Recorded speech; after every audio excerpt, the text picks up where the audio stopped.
Hello everyone. तो आज मैं आपको बताने वाली हूँ आईबीपीएस क्लर्क मेंस की स्ट्रैटेजी और आपको दिखाने वाली हूँ अपना स्कोर कार्ड। तो आप लोग देख सकते हैं कि मैंने 25 प्लस मार्क्स जो हैं मेंस में कैसे गेन किए। आप लोग भी कर सकते हो ईजिली एंड वो सब होगा आपकी मेहनत से। ठीक है, तो सबसे पहले बात करेंगे मेरे स्कोर कार्ड की एंड देन उसके बाद हम चलेंगे आगे स्ट्रैटेजी के बारे में। आईपीएस क्लर्क प्री का जो मार्क है यानी स्कोर कार्ड वो मैं ऑलरेडी आप लोगों को शो कर चुकी हूँ पहली वाली वीडियो में। तो ये मेंस के लिए था। ठीक है, तो स्कोर कार्ड की तरफ चलते हैं। इसमें आप देख सकते हो कि मेरा जीए में 18.75 मार्क्स था। ये अभी तक का मेरा लोवेस्ट स्कोर है जीए में। मतलब मेरा सही अच्छा खासा क्रॉस हुआ है काफ़ी एग्ज़ाम्स में, बट ये मेरा सबसे लोवेस्ट है। मतलब मैं अगर खुद से कंपेयर करूँ तो जनरल इंग्लिश में 36.25, रीजनिंग में 21 एंड क्वांट में है 29.75। तो जो मेंस का लेवल आपको पता ही होता है कैसा होता है। ठीक है, तो वो सारी बातें अभी हम करेंगे।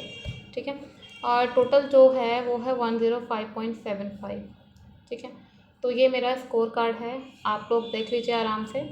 और अब हम बात करेंगे कि आप लोग कैसे इससे भी अच्छा स्कोर कर सकते हो, क्या क्या चीज़ें आपको याद रखनी है मेंस की प्रिपरेशन के लिए।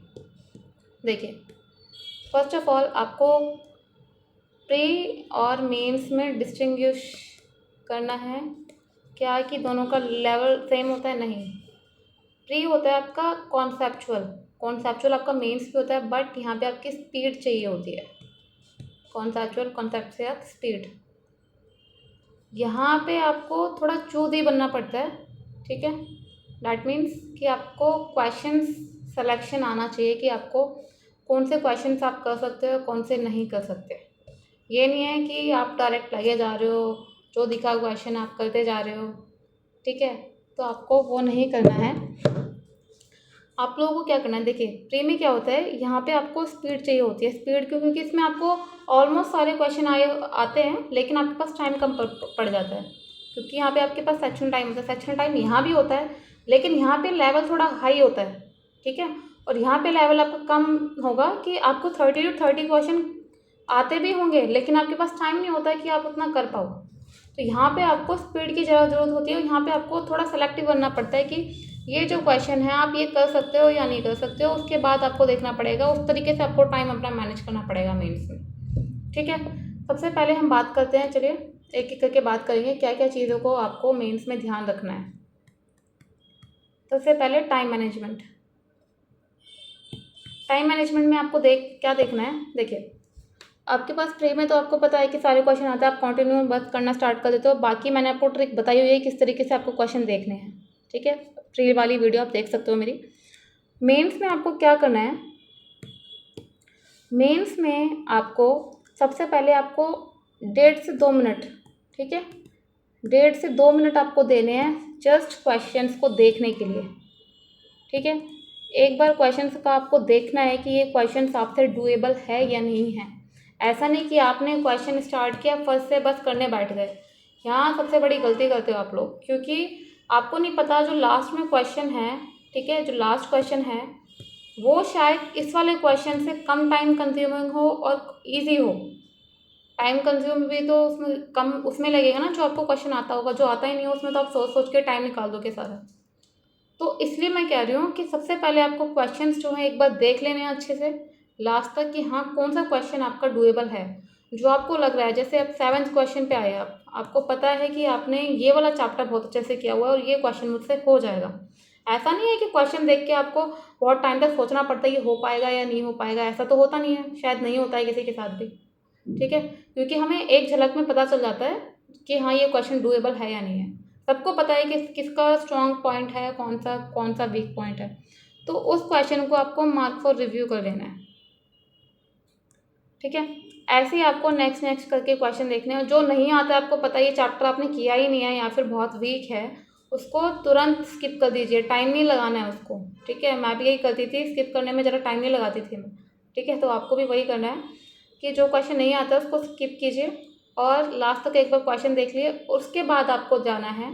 ये सभी के लिए बता रही हूँ, चाहे इंग्लिश है, चाहे आपका रीजनिंग है, क्वांट है जी, ये तो आपका अलग ही रह गया, उसमें तो क्या ही देखना है, उसमें तो बस देखते रहना है कि आपने कितना पढ़ा है कितना नहीं। ठीक है, तो ये टाइम मैनेजमेंट का सभी के लिए अप्लाई होता है एक्सेप्ट आपका जी। तो आपको टाइम इस तरीके से देखना है, और ये चीज़ आपकी प्रैक्टिस होगी मॉक टेस्ट से। रियल एग्ज़ाम तो बाद में आता है। सबसे पहले मॉक टेस्ट आप इस तरीके से अच्छे से कर लीजिए, ऑल्टरनेट डेज दीजिए अपने, ठीक है, मॉक टेस्ट लगाने के लिए। उसको एनालाइज़ कीजिए कहाँ पे क्या गलती हो रही है, ठीक है, किस तरीके से इसको सुधारना पड़ेगा और ये किस तरीके से ठीक हो सकती है चीज़। तो मॉक टेस्ट तो ज़रूर है, मैंडेटरी है, ठीक है, तो ये करना ही करना है। ये हो गया आपका टाइम मैनेजमेंट। दूसरा हो गया आपकी कॉन्सेप्चुअल नॉलेज। वो क्या है, देखिए, आप लोग प्री क्लियर करके जाएंगे, ठीक है, प्री क्लियर करके जाएंगे मेंस में। तो मेंस में आपको इतना तो होगा कि आपका कॉन्सेप्ट क्लियर होगा, ठीक है। उस कॉन्सेप्ट को बस आपको थोड़ा पॉलिश और करना है मेंस में। अब वो पॉलिश कैसे होगा, वो होगा आपका मॉक टेस्ट से, जो आपको मैं ऑलरेडी बता चुकी हूँ। जितने ज़्यादा मॉक टेस्ट लगाओगे उतना ज़्यादा आपको पता चलेगा कहाँ पे आपकी कमियाँ हो रही हैं, कहाँ पे आपको इम्प्रूव करना है और ज़्यादा। क्योंकि प्री का लेवल और मेंस के लेवल में बहुत डिफरेंस होता है। यहाँ आपका इजी लेवल होगा, यहाँ पे आपका मॉडरेट टू हाई मिलेगा लेवल, इजी नहीं मिलेगा, मॉडरेट टू हाई होगा। कुछ क्वेश्चंस होंगे बहुत अच्छे लगेंगे देखने में कि मैथ्स में, रीजनिंग में, हर एक सब्जेक्ट में, कि हाँ भाई ये डूएबल है, बट इसका लेवल थोड़ा हाई होता है, ठीक है। तो उसके अकॉर्डिंग आपको अगर पॉलिश करने हैं कॉन्सेप्ट अपने, तो वो होंगे आपके प्रैक्टिस से। जितना ज़्यादा प्रैक्टिस करेंगे, क्वेश्चंस लगाएंगे, मॉक टेस्ट लगाइए, लेकिन साथ में कुछ कुछ आपकी पीडीएफ भी मिल जाएंगी ऑनलाइन, तो वहाँ से भी आप क्वेश्चन जो है सॉल्व कर सकते हैं, ठीक है। बाकी एक अड्डा 24/7 का ऐप है, वहाँ पे आपको क्विज मिल जाएंगी, 5-5 मिनट की होती हैं, वो 5 क्वेश्चन होते हैं उसमें। तो वो भी आपके पास अगर टाइम नहीं है ज़्यादा मेंस का लगाने के लिए, तो वो आप कर सकते हो, ठीक है, फॉर प्रैक्टिस। क्योंकि प्रैक्टिस तो आप कहीं से करो, आपके वहाँ पे स्किल भी बढ़ेगी और साथ में आपका कॉन्सेप्ट भी क्लियर होगा और आपको पता भी चलेंगी चीज़ें, ठीक है। दूसरा आपको मॉक टेस्ट कैसे लगाना है।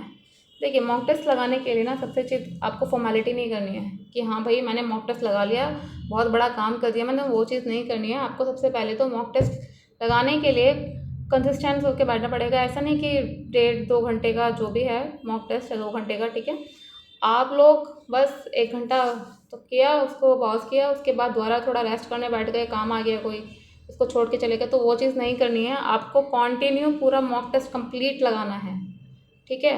अगर ये चीज़ करोगे तो एग्ज़ाम में फिर प्रॉब्लम होगा, आपको वो आदत पड़ जाएगी, आप हैबिचुअल हो जाओगे उस चीज़ के।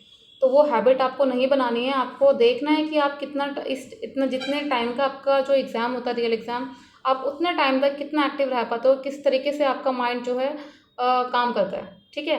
क्योंकि हम नर्वस हो जाते हैं, चाहे प्री हो चाहे मेंस हो, हम नर्वस हो जाते हैं, और मेरे साथ भी हो चुका है। मेरे हाथ जो है शिवर करने लगे थे मेरा जब मेंस का एग्ज़ाम का था, और एक क्वेश्चन ऐसा था जो मुझे आता था बट मुझसे नहीं हो पाया, जस्ट बिकॉज मैं नर्वस हो गई थी। तो आपको वो गलती नहीं करनी है, माइंड को कूल रखना है, और ये चीज़ आपको मॉक टेस्ट से प्रैक्टिस करके करना है कि कंटिन्यू आपको कंप्लीट मॉक टेस्ट देकर तब उठना है। फॉर्मेलिटी नहीं करनी है आपको, ठीक है, कि आधा आप कर दिया आधा थोड़ी देर में कर लेंगे, तो वो चीज़ नहीं करनी है आपको।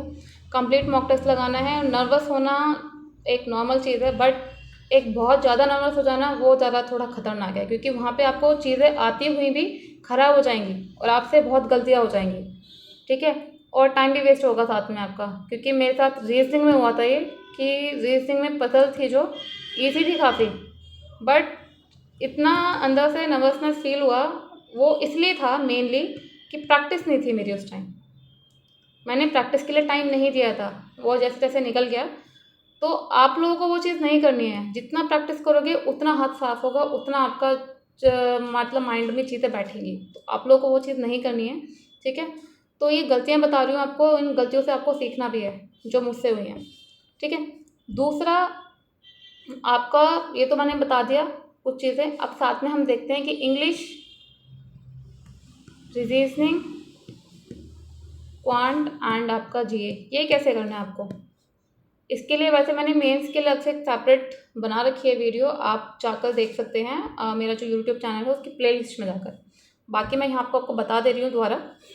इंग्लिश के लिए आपको पता है, ये चीज़ तो आपको क्लैरिफाई होगी कि आप लोग प्री में जाओगे, प्री से क्लियर करके जाओगे, लेकिन आपको एक चीज़ याद रखनी है कि अगर आपको फर्स्ट टाइम में एग्ज़ाम निकालना है या फिर आप रिपीटर हैं तो भी आपको इस साल एग्ज़ाम निकालना है, तो आपको ये चीज़ ध्यान रखनी है कि प्री के साथ आपको मेंस भी साथ में लेके चलना है। ये नहीं है कि हाँ भाई जब प्री क्लियर हो जाएगा तभी हम मेंस करेंगे, नहीं। आप अगर प्री की अभी प्रिपरेशन कर रहे हो तो साथ में मेंस का भी करना है अभी साथ में, क्योंकि उस टाइम आपके पास ज़्यादा टाइम नहीं होगा, ठीक है। लोग रिज़ल्ट का वेट करते हैं, रिज़ल्ट के बाद फिर सोचते हैं हाँ भाई अब अगर रिज़ल्ट आ गया अब करेंगे। तो जितने में आप करने बैठोगे ना उससे पहले जो कुछ कैंडिडेट्स हैं जिनका सिलेक्शन पक्का है वो लोग पहले ही प्रिपरेशन आपसे कर चुके होंगे, तो सोचिए वो लोग आपसे कितना आगे होंगे। तो आपको वो चीज़ नहीं करनी है, अभी से लेवल इतना स्ट्रॉन्ग कर लीजिए कि मेंस में जाके बस आपको मॉक टेस्ट लगाने की ज़रूरत पड़े और कुछ आपको दोबारा रिपीट ना करना पड़े, चाहे क्वांट हो, चाहे रीजनिंग हो, चाहे इंग्लिश हो, ठीक है।